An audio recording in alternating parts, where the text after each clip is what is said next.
All right, Em, obviously most recent result, a hard-fought win against Wellington. I guess just quickly give me your thoughts on sort of that game.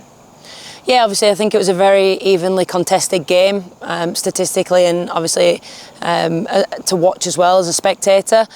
I think we created the better of the chances between the two teams, so you could arguably say that we deserved the win, but I thought it was a really good performance from the girls, especially in the first half.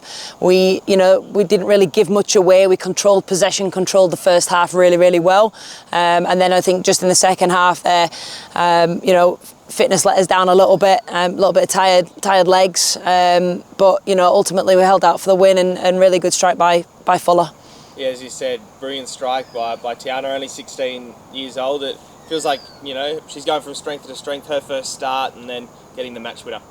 Yeah, she has such a great willingness to shoot, and that's something that we've been really missing within the group. And, when you're doing things consistently in training, those are the habits that come out into games, and that's what ultimately gets you picked. So for T to continue to have that confidence to shoot from anywhere and at any point with either foot is a really good habit for her to be in, and long may it continue.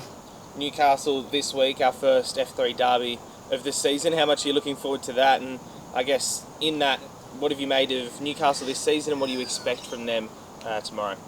Yeah, it's always a really good contest with Newcastle. They're a tough team to come up against. Again, their work rate is unreal, and they make, I think, every single game difficult for the opposition, and we don't expect anything different from them tomorrow. For us, obviously knowing how to deal with their high press and knowing how to deal with having pressure on the ball a lot of the time when we're in possession, and our movement's got to be on point. We've got to make sure that we're short and sharp with our passes, and that we move the ball well, which is something we have been doing recently in recent games. So, I'm looking forward to it, and I think it'll be a really good contest.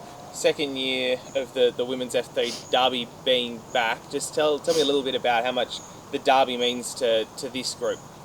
Yeah, it's a really great game to be a part of. The players get that sort of feeling, not that there's a grudge match, but there's a little bit more on the line than your regular game, and for the girls, that makes them want to come out and play that little bit harder and put a little bit more into the game. And I think, like I said, the girls are really looking forward to it, and I think they're well prepared, and just exciting to be back home in front of our fans and to be contesting for the first half of the trophy. A big double-header, both the men's and the women's team being at the stadium. First time we've been back at the stadium for a while. How much are you looking forward to that, and I guess the atmosphere that comes with those big double headers? Yeah, it's great because obviously when the men are playing after us, it means that we get the infiltration of the crowd that little bit earlier in our game. So as you come into that second half, you really feel the rest of the crowd coming in, and it really builds that anticipation towards the last parts of the game, and that's a really crucial point in games. If it's a close score line, can either push you on and give you that extra little bit of energy to go forward and with the ball and capitalise on moments, or whether it might be sometimes holding on. Either way, they can really be that extra man out there.